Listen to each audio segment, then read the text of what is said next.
Hi friends, welcome back to Manasa recipes. Today tasty and healthy recipe వచ్చేసి mutton పాయాని ఇలా మంచి చిక్కటి గ్రేవీతో చాలా టేస్టీగా ఎలా ప్రిపేర్ చేయాలో చూద్దాం. దీన్ని ఇలా చేశారంటే ఇది రైస్ చపాతీ దేంతో తీసుకున్నా కూడా సూపర్ టేస్టీగా ఉంటుంది. మరి కాల్షియం ఎక్కువగా ఉండే ఈ మేకకాలని తీసుకుంటే చాలా హెల్తీ కదా. మరి దీన్ని ఇలా టేస్టీగా మంచి గ్రేవీతో చేసుకోవడానికి వీడియోని స్కిప్ చేయకుండా చివరి వరకు చూసేయండి.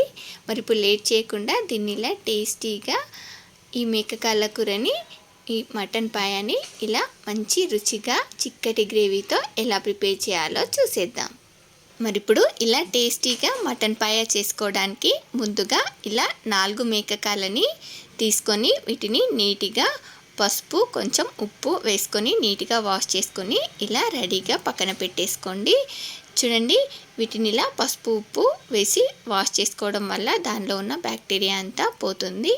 ఇలా దీన్ని చేసుకోవడానికి ఆయిల్ కాస్త ఎక్కువగానే పడుతుంది. ఓ 4 టేబుల్ స్పూన్ల ఆయిల్ వేసుకొని ఒక 2 పెద్ద ఉల్లిపాయల్ని ఇలా సన్నగా కట్ చేసుకొని వేసుకొని ఈ ఆనియన్స్ని బాగా ఫ్రై చేసుకోవాలి.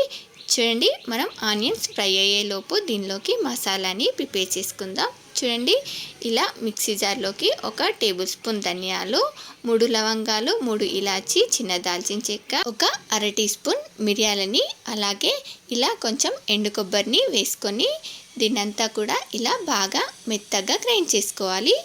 దీన్ని గ్రైండ్ చేసుకునే లోపు మరో పక్కన మనకు ఆనియన్స్ కూడా ఇలా బాగా ఫ్రై అయిపోయాయి. ఇప్పుడు దీనిలోకి ఇలా ఒక టేబుల్ స్పూన్ అల్లం వెల్లుల్లి పేస్ట్, అలాగే ఇలా ఒక 2-3 పచ్చిమిర్చిని ఇలా కట్ చేసుకొని వేసుకొని వీటినంతా కూడా ఇలా పచ్చివాసన పోయేంత వరకు బాగా ఫ్రై చేసుకున్న తర్వాత ఇలా 1 టీ స్పూన్ పసుపు వేసుకొని మనం ఇందాక గ్రైండ్ చేసి పెట్టుకున్న మసాలా పౌడర్ని కూడా వేసుకొని దీన్నంతా కూడా ఇలా 1 నిమిషం పాటు ఫ్రై చేసుకున్న తర్వాత మనం నీట్గా వాష్ చేసి పెట్టుకున్న ఈ మేకకాళ్ళని కూడా వేసుకొని వీటిని ఇలా ఒక 4-5 నిమిషాల పాటు ఇలా ఆయిల్లో బాగా ఫ్రై చేసుకోవాలి.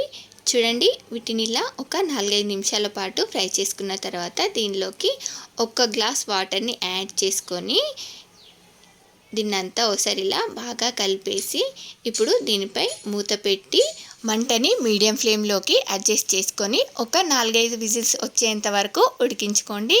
చూడండి, ఇలా ఒక 4-5 విజిల్స్ వచ్చిన తర్వాత మనకు వాటర్ మొత్తం ఇంకిపోయి ఆనియను మనకు మేకకాళ్ళు కూడా సగానికి ఎక్కువనే 75% వరకు ఉడికిపోతాయి.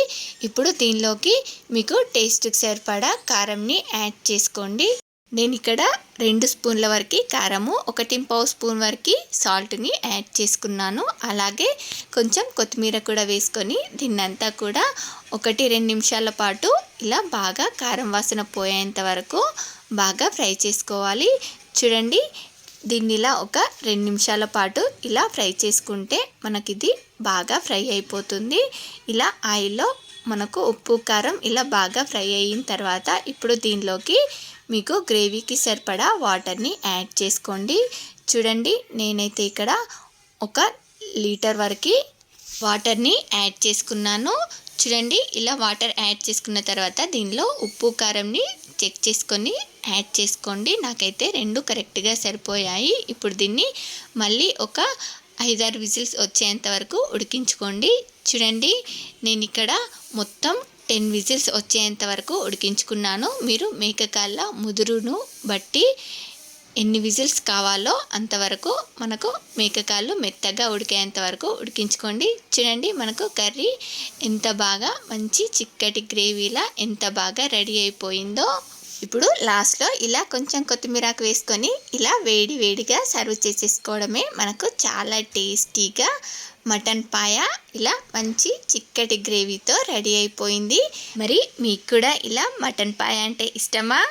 అయితే మీరు కూడా ఇలా ఒకసారి నేను చెప్పినట్టుగా ట్రై చేయండి. చూడండి, మనకు మటన్ పాయ ఎంత బాగుందో కదా.